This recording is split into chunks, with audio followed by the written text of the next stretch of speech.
आप सभी को मेरा नमस्कार। विवेकानंद जी की आत्मकथा में आज के अध्याय का शीर्षक पश्चिम में दूसरी बार।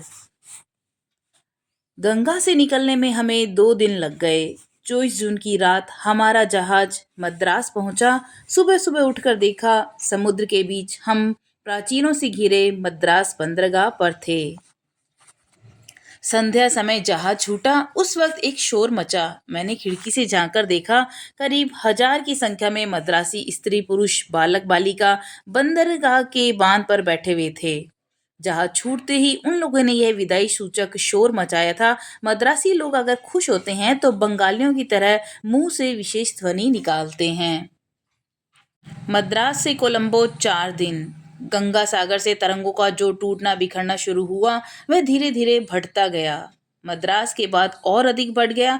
जहाज बेभाव झूला झूलने लगा। यात्री सिर पकड़े उल्टियां करते करते बेचैन हो उठे। 25 जून को जहाज ने कोलंबो छोड़ा। इस बार भरे पूरे मानसून में गमन। जहाज जैसे जैसे आगे बढ़ रहा था, आंधी तूफान उतना ही तेज हो उठा था। झंझा उतनी ही विकट निनाद कर रही थी। मूसलाधार बारिश, अंधेरा, प्रकांड प्रकांड लहरें गरजती गरजती जहाज से टकराती रही। डेक के थिर पर होकर खड़े होना मुश्किल। जहाज में तड़ाक तड़ाक आवाजें गूंजती रही, मानो सब कुछ टूट फूट कर चकनाचूर हो जाएगा। कप्तान का कहना था, वाकई इस बार का मानसून भयानक है। 6 दिन का रास्ता, पूरे 14 दिनों तक भयंकर आंधी तूफान बरखा बादल झेलते हुए आखिरकार हम अदन पहुंचे। कोलंबो से जैसे जैसे आगे बढ़े, आंधी तूफान उतना ही तेज हो गया। आसमान उतना ही गहराता रहा और बारिश उतनी ही जोर से होती रही और उतनी ही भयंकर लहरें। ऐसी तूफानी लहरें धकियाकर जहाज भला आगे कैसे बढ़ सकता था। जहाज की रफ्तार आधी रह गई और शाम को द्वीप के करीब पहुंचकर अंधड़ और तूफान और बढ़ गया। कप्तान ने कहा कि मानसून का केंद्र यही है, बस यह जगह पार कर जाएं, उसके बाद सागर धीरे धीरे शांत हो जाएगा। और ऐसा ही हुआ। यह दुस्वप्न भी कट गया। 14 जुलाई को रेड सी लाल सागर पार करके जहाज स्वेज पहुंच गया। यह बेहद ही सुंदर प्राकृतिक बंदरगाह है और प्राय 3 तरफ रेत का टीला और पहाड़, पानी भी बेहद गहरा। पानी में असंख्य मछलियां और मगरमच्छ तैर रहे थे। सुबह के समय खाना पीना निपटने से पहले ही सुनने में आया कि जहाज के पीछे बड़े विकराल मगरमच्छ तैर रहे हैं। इससे पहले यूं जीता जाता मगरमच्छ पहले कभी नजर नहीं आया था। मगरमच्छ की खबर सुनते ही हम फटाफट इकट्ठे हो गए। बरामदे की रेलिंग थामे कतार दर कतार महिला पुरुष लड़के लड़कियां झुक झुक कर मगरमच्छ देखने लगे। हम लोग जब हाजिर हुए तब मगरमच्छ हजरात जरा दूर चले गए थे।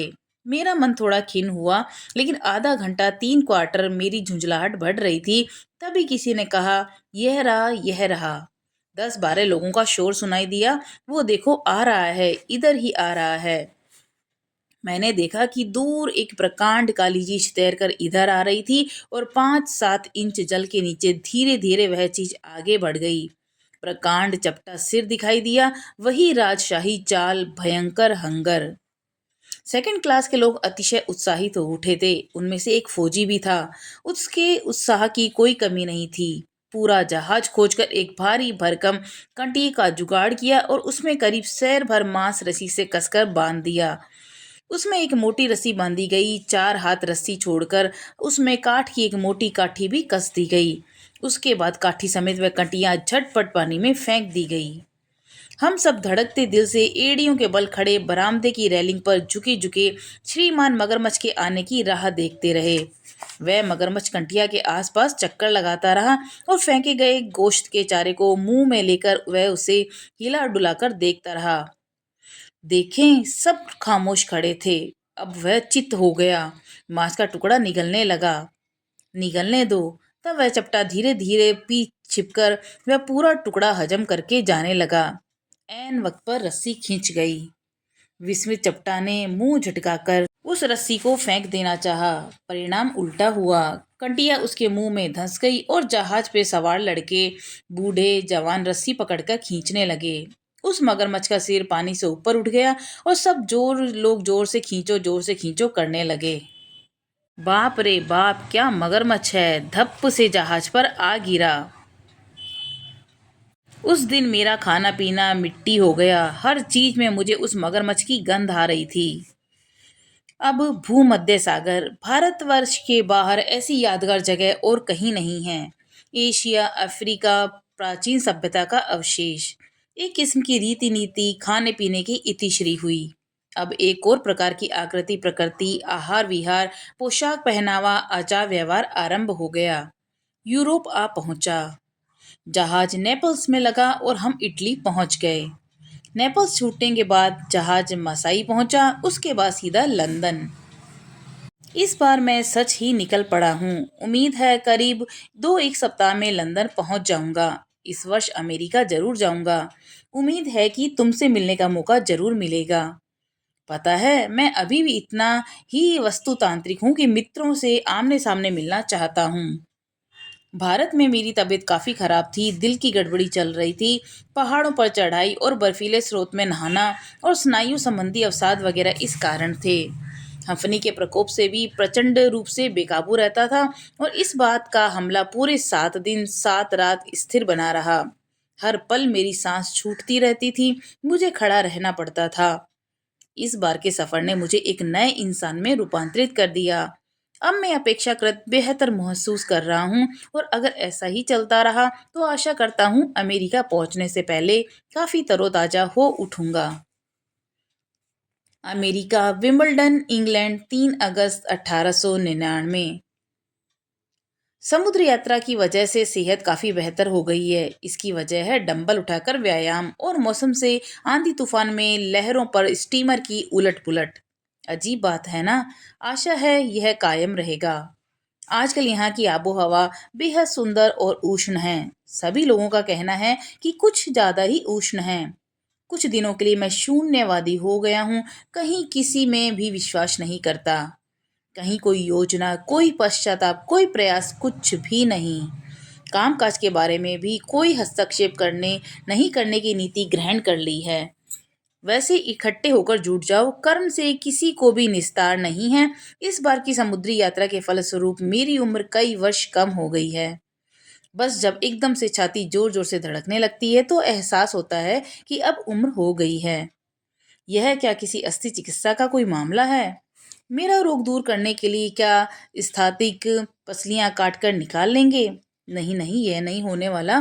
मेरी पसलियों से कुछ तैयार नहीं करना चलेगा। रोग चाहे जो भी हो, इसके लिए मेरी हड्डी उन्हें नहीं मिल सकती। मेरी हड्डियां गंगा में प्रभा सृष्टि करेंगी। मेरी तकदीर में यही लिखा है। अब मेरी फ्रेंच सीखने की इच्छा है, लेकिन वह सब व्याकरण की अला बला बिल्कुल नहीं है। मैं सिर्फ पढ़ता जाऊंगा और तुम अंग्रेजी में उनकी व्याख्या कर देना। विंबलडन, 6 अगस्त 1899। मास्टर डी के ठिकाने पर भेजा गया आपका मिसेस बुल का पत्र मुझे मिल गया। आपकी सहृदयी बातों के लिए मैं कृतज्ञ हूँ। इसके बाद मुझे क्या करना है या कुछ करना भी है या नहीं, मैं नहीं जानता। जहाज में सफर होने तक मैं बिल्कुल ठीक था, मगर यहाँ उतरते ही मेरी तबीयत फिर खराब रहने लगी। मानसिक परेशानियों की बात करूँ तो वह इन दिनों बहुत अधिक है। मैं एकांत भाव से कामना करता हूँ कि कभी भी किसी को भी दुख का सामना ना करना पड़े। लेकिन यह भी सच है कि एकमात्र दुख ही जीवन की गहराई में प्रवेश करने की अंतर्दृष्टि प्रदान करता है। क्या ऐसा नहीं है? हमारी वेदना के मुहूर्त में हमेशा हमेशा के लिए बंद दरवाजे दोबारा खुल जाते हैं और अंतर में प्रवेश का सैलाब प्रवेश करता है। उम्र के साथ साथ हमारे अनुभव भी बढ़ते हैं, लेकिन हाय, इस जगत में उपलब्ध ज्ञान का हम सदुपयोग नहीं कर पाते। जिस पल यह अनुभूति होती है कि कुछ नया, कुछ सीखा है, तभी जरंगपन से जल्द विदा लेनी पड़ती है और इसी की नाम माया है। पिछले 6 महीनों से बुरी हालत का भयावह दौर चल रहा है। जहां भी जाता हूँ वहीं दुर्भाग्य मानो मेरा पीछा कर रहा है। इंग्लैंड में लगता है स्टर्डी कामकाज से विरक्त हो गया है और उसे हम में कोई भारतीय तपस्वी सुलभ कृत साधक नजर नहीं आता। मेरा मन होता है कि इतना विनम्र बन जाऊं कि हर किसी की इच्छा अनुसार आकार गठित कर सकूं। लेकिन दुर्भाग्य की बात यह है कि ऐसा कोई व्यक्ति मुझे आज भी नजर नहीं आया जो सबको संतुष्ट कर सके। खासकर जिसे अनेक जगहों पर जाना पड़ता है, उसके लिए तो सभी को तुष्ट करना संभव ही नहीं है। जब मैं पहली बार अमेरिका आया तब पतलून न पहनने से तो यहाँ लोग मेरे प्रति दुर्व्यवहार करते थे। उसके बाद मुझे कड़क आस्तीन और कॉलर पहनने को विवश किया गया, वरना वे लोग मुझे छूने तक को तैयार नहीं थे। वे लोग मुझे जो खाना देते थे, अगर मैं नहीं खाता था तो वे लोग मुझे अजीब समझते थे और यही सब चलता था। भारत की धरती पर कदम रखते ही उन लोगों ने मेरा सिर मुंडवाकर मुझे कोपीन पहनवाया। फलस्वरूप मुझे डायबिटीज वगैरह की शिकायत शुरू हो गई। वैसे ये सब मेरा ही कर्मफल है और इससे मैं खुश भी हूँ, क्योंकि इसमें भी हालांकि उन दिनों जैसी यंत्रणा होती है, फिर भी इसमें जीवन का एक और तजुर्बा हुआ है जो भले ही इस जीवन में या अगले जीवन में काम आ जाएगा। लेकिन मैं खुद ही ज्वार भाटा के बीच में से होकर गुजर रहा हूँ। मैं हमेशा से जानता हूँ और यही प्रचार करता हूँ कि हर आनंद के पीछे पीछे दुख चला आता है। चक्रवृद्धि सूद समेत भले ना आए, असल तो आता ही आता है। मुझे इस जगत से प्रचुर प्यार मिला है और इसीलिए यथेष्ट घृणा के लिए भी मुझे प्रस्तुत रहना होगा। अपनी तरफ से मैं अपने स्वभाव और नीति को हमेशा कसकर थामे रहता हूँ। जिसे भी एक बार बंधु मानकर ग्रहण किया, वह हमेशा ही मेरा बंधु है। इसके अलावा भारतीय नीति के अनुसार मैं बाहरी घटनावली का कारण खोजने के लिए अपने अंतर्मन की तरफ ही दृष्टिपात करता हूँ। मैं जानता हूँ कि मुझ पर जितना विद्वेष और घृणा की लहरें आ पड़ती है, उसके लिए मैं ही जिम्मेदार हूँ, सिर्फ मैं ही। ऐसा न होकर कुछ और हो, यह संभव ही नहीं है। मैं लगेट के परिवार में सिर्फ आराम ही कर रहा हूँ और कुछ भी नहीं कर रहा हूँ। अबेदानंद भी यही है और खूब मेहनत कर रहा है। रिजली मैनर, 20 सितंबर 1899। मैं काफी ठीक हूँ, तुम्हें धन्यवाद। 3 दिनों के अलावा यहाँ बताने लायक नम आबो हवा नहीं थी। मार्गरेट नोबल कल आई थी और हमारा वक्त काफी मजे में गुजर रहा है। यह बताते हुए काफी दुख भी हो रहा है कि मैं दोबारा मोटा होता जा रहा हूँ, और यह बुरी बात है। क्या मैं कम खाकर दोबारा पतला हो जाऊं? बिजली मैनर, अक्टूबर 1899। जो मैं नहीं हूँ वह होने का नाटक मैंने कभी किया हो, ऐसा मुझे याद नहीं पड़ता। ऐसा नाटक करना मेरे लिए तो संभव नहीं है, क्योंकि मेरे साथ कोई घंटे भर भी रहे तो वह आसानी से मेरे धूम्रपान खराब मिजाज के बारे में जान लेता है। मिलन मात्र ही में ही विच्छेद है, यही प्रकृति का नियम है। इसके लिए किसी प्रकार का निराशा का भाव मुझ में नहीं आता। उम्मीद है तुम्हारे मन में भी कोई तिक्तता नहीं रहेगी। कर्म ही हमें मिला देता है और कर्म ही हमें विच्छिन्न कर देता है। मेरी नीति है कि रुपए के लिए हाथ फैलाने के बजाय हमें स्वेच्छा दान का इंतजार करना चाहिए। मैं अपने सभी कामों में यही एक नीति मानकर चलता हूँ, क्योंकि मेरा स्वभाव बहुतों के लिए नितांत अप्रीतिकर है। इस बारे में मैं काफी सजग रहता हूँ और जब तक किसी को मेरी जरूरत नहीं होती, मैं इंतजार में रहता हूँ। पल भर में अपने को विच्छिन्न करने को भी प्रस्तुत रहता हूँ। विच्छेद के मामले में मेरा मन कभी उदास नहीं होता और न ही इस बारे में ज्यादा कुछ सोचता हूँ, क्योंकि मेरे नित्य घुमंतु जीवन में अक्सर ऐसा करना ही होता है। लेकिन अनिच्छा के बावजूद इसके जरिए मैं जो दूसरों को कष्ट देता हूँ, यही मेरा दुख है। रिजली मैनर, 18 अक्टूबर 1899। एक विषय है जिसका नाम है प्रेम, एक अन्य विषय है जिसे मिलन कहते हैं, और प्रेम से मिलन बड़ा होता है। मैं धर्म को प्यार नहीं करता, मैं तो खुद ही धर्म हो गया हूँ। धर्म ही मेरा जीवन है। मनुष्य ने जिसमें जीवन व्यतीत किया है उसे प्यार नहीं करता। जिसे हम लोग प्यार करते हैं वह अभी भी मैं नहीं हूँ। भक्ति और ज्ञान के बीच में यही फर्क है, इसीलिए भक्ति से ज्ञान बड़ा होता है। रिजली मैनर, 23 अक्टूबर 1899। इससे पहले वाली मेरी चिट्ठी में मेरी शारीरिक हालत का बयान था। माँ, जीवन में सुख के मुकाबले यंत्रणा अधिक है। अगर ऐसा ना होता तो क्यों मैं तुम्हारे और तुम्हारी संतानों को दैनिक जीवन के बारे में याद करता। सुख इतना ही प्रिय है क्योंकि यह दुष्प्राप्य है। हमारे जीवन का अधिक कृच्छ होती है निश्चेष्टता और अवसाद, बाकी का 40 भाग ही होती है यंत्रणा। केवल 10% ही सुख होता है और यह भी अत्यंत भाग्यशालियों के लिए होता है। अधिकतम समय ही हम सब इस अवसाद की स्थिति के साथ आनंद को मिला देते हैं। न्यूयॉर्क 21 नवंबर 1899। मेरी रुखाई पर उदास मत होना। मेरी जुबान पर भले कुछ भी हो, लेकिन तुम मेरा मन तो जानते हो। पिछले प्राय 1 वर्ष से मैं मानो किसी झोंक में चल रहा हूँ। किसी इसकी वजह मैं नहीं जानता। किस्मत में यह नरक यंत्रणा भोग लिखा था और वह हो गया। अब मैं सच ही पहले की तुलना में काफी बेहतर हूँ। प्रभु तुम लोगों के सहाय हों। मैं चीर विश्राम के लिए शीघ्र ही हिमालय पर जाने वाला हूँ। मेरा काम अब खत्म हो चुका है। लॉस एंजल्स 6 दिसंबर 1899।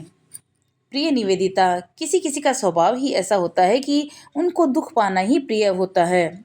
जिन लोगों के बीच में मैं पैदा हुआ हूँ, अगर उन लोगों के लिए अपना जीवन उत्सर्ग नहीं करता तो अन्य लोगों के लिए ही करना पड़ता। इसमें कोई संदेह नहीं। असल में किसी किसी में यह आदत होती है। धीरे धीरे मैं समझ रहा हूँ। यह सच है कि हम सब सुख के पीछे पीछे भाग रहे हैं, लेकिन कोई कोई दुख में ही आनंद पाते हैं। यह क्या बेहद आश्चर्य की बात नहीं है? इसमें नुकसान कोई नहीं है। सिर्फ सोचने की बात यह है कि सुख और दुख दोनों ही संक्रामक होता है। हंगरसोल ने एक बार कहा था कि वे अगर भगवान होते तो वे व्याधि को संक्रामक न बनाकर स्वास्थ्य को ही संक्रामक बना देते। लेकिन व्याधि अपेक्षाकृत अधिक भले न हो, अनुरूप भाव से संक्रामक होते हैं। यह बात उन्होंने बिल्कुल नहीं सोची। और मुसीबत यह है कि मेरे व्यक्तिगत सुख दुख से दुनिया का कुछ भी नहीं आता जाता। सिर्फ दूसरे संक्रमित ना हो, यह देखना जरूरी है। कर्म कौशल यही है। जब भी कोई महापुरुष इंसानों के दुख से व्यतीत होते हैं, तब उनका चेहरा लटक जाता है। वे छाती पीटने लगते हैं और सबको आवाजें दे देकर कहते हैं, तुम लोग इमली का पानी पियो, कोयला चबाओ, बदन पर राख मलकर गोबर के ढेर पर बैठे रहो और सिर्फ आंसू बहा बहा कर करुण स्वर में विलाप करो। मैं देख रहा हूँ कि उन सब में त्रुटि थी, सच ही त्रुटि थी। और अगर सच ही तुम जगत का बोझ अपने कंधों पर लेने को प्रस्तुत हो, तो सर्वतोभाव से उसे ग्रहण करो। लेकिन तुम्हारा विलाप और अभिशाप हमें सुनाई न दे। अपनी निजी ज्वाला यंत्रणा से हमें यूँ आशंकित मत करो कि अंत में हम सबको यह लगे कि तुम्हारे पास न जाकर अगर हम अपने दुख का बोझ खुद ही वहन करते और पड़े रहते तो बेहतर था।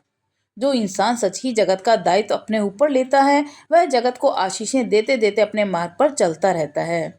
उसकी जबान पर निंदा का एक भी शब्द, एक भी समालोचना नहीं होती।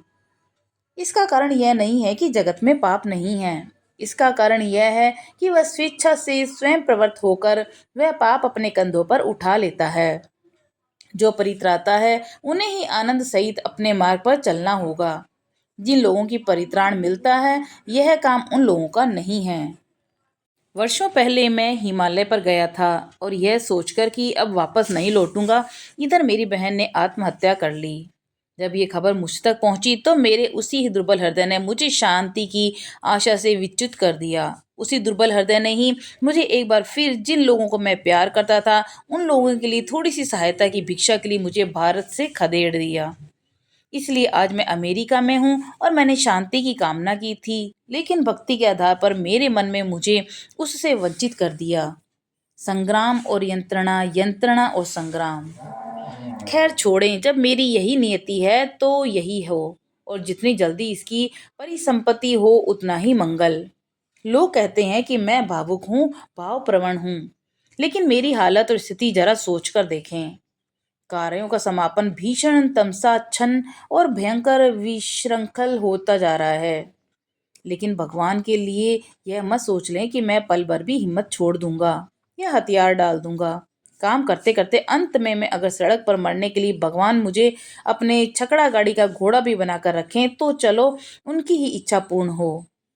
वाहे की फतेह, गुरु जी की जय हो। हाँ, चाहे जो भी हो, जैसी भी परिस्थिति क्यों ना आए, संसार आए, नरक आए, देवतागण आए, माँ आए, मैं संग्राम जारी रखूंगा। कभी भी हार नहीं मानूंगा। स्वयं भगवान से संग्राम करके रावण ने 3 जन्मों में मुक्ति पा ली थी। महामाया से संग्राम तो गौरव का विषय है। लॉस एंजल्स 20 दिसंबर 1899। हाल ही में मेरी तबीयत फिर बिगड़ गई थी, इसलिए डॉक्टर ने घिस घिस कर कई इंच मेरी खाल उखाड़ डाली है। अभी भी इसकी यंत्रणा महसूस कर रहा हूँ। जैसा कि हमेशा होता रहा है, योजनाएं धीरे धीरे कार्य रूप में परिणत हो रही हैं। लेकिन जैसा कि मैं कहता रहा हूँ कि माँ ही सब जानती हैं। अब वे मुझे मुक्ति दें और अपने कार्यों के लिए किसी और को चुन लें। अरे हाँ, फल में आसक्ति न रखकर काम किए जाने का जो उपदेश गीता में दिया गया है, उसे मन ही मन ठीक ठीक अभ्यास करने का असली उपाय मैंने आविष्कार कर लिया है। ध्यान, मनोयोग और एकाग्रता की साधना के बारे में मुझे एक ऐसी प्रकाश मिला है जिसका अभ्यास करने से मेरे सभी प्रकार के उद्वेग और दुर्भावना खत्म हो जाएगी। मन को इच्छा अनुसार एक जगह घेरे रखने के कौशल के अलावा और कुछ भी नहीं है। आज के अध्याय में इतना ही, शेष बाद में। तब तक के लिए नमस्कार।